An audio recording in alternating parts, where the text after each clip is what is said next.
Okay, next up, we have Kevin Labonte, managing the Earth's resources to help everyone.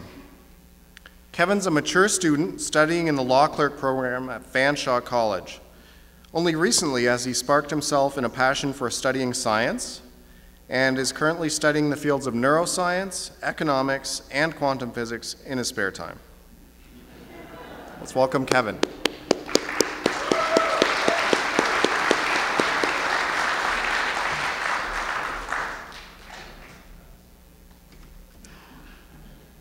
How to manage the Earth's resources for the good of everyone.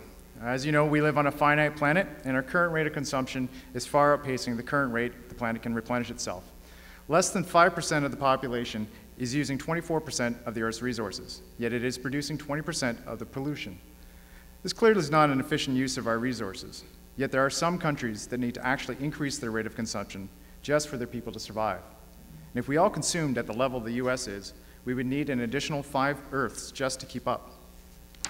First, we need to know the full extent of the costs involved with production of our stuff. If we knew the actual cost of that $10 t-shirt, we might think twice about purchasing it or take better care of the ones we already have. Furthermore, we need to recognize that when we toss out our used products, we not only toss out harmful chemicals and minerals, but we also toss out valuable resources simply because it costs too much or is too inconvenient to reuse.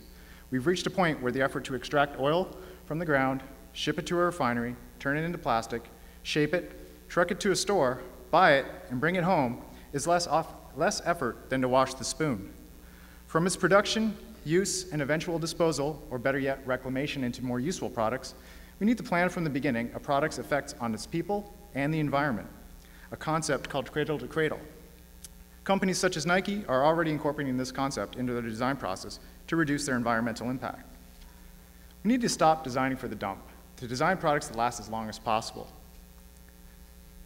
This light bulb has outlasted 3 video cameras that record it 24 hours a day and has only been turned off 3 times. And as you can see, it's lasted 109 years.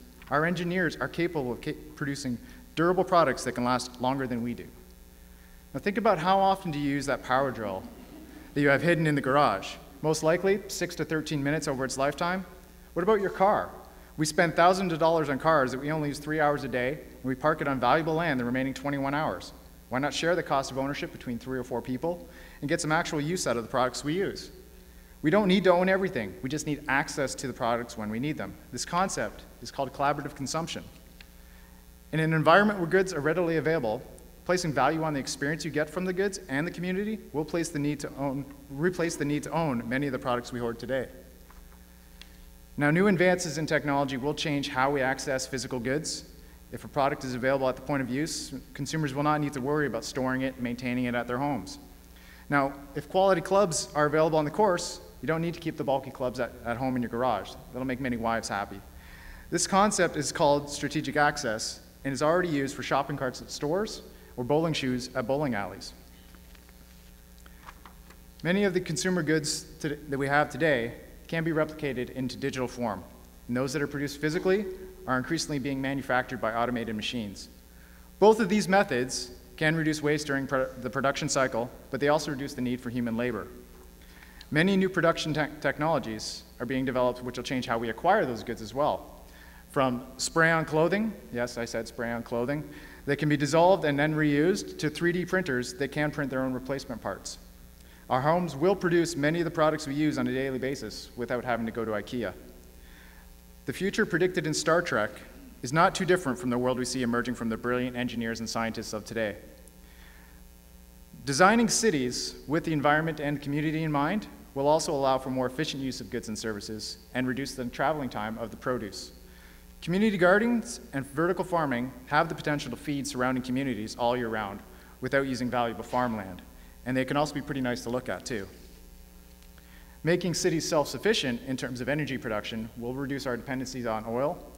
Researchers at Stanford predict that we'll be using about 100% renewable energy by the year 2040. Though the initial startup costs are high, the efficiency from these energy sources will reduce the cost of energy to almost nothing. Michio Kaku has stated that if one can fabricate anything they want just by asking, the whole concept of scarcity, value, and hierarchy within human society is turned upside down. So it's not hard to see a future where the basic needs of the entire planet can be met without the need for work, barter, or any other means of exchange. Now, there are many groups online and in the City of London that are discussing just how to achieve what I've talked about today. By beginning the discussion on how we can use the resources for not only ourselves, but for the good of the whole planet, we can change society from a lifestyle of mass consumption, to a more sustainable and rewarding future. I hope you can join us, and thank you.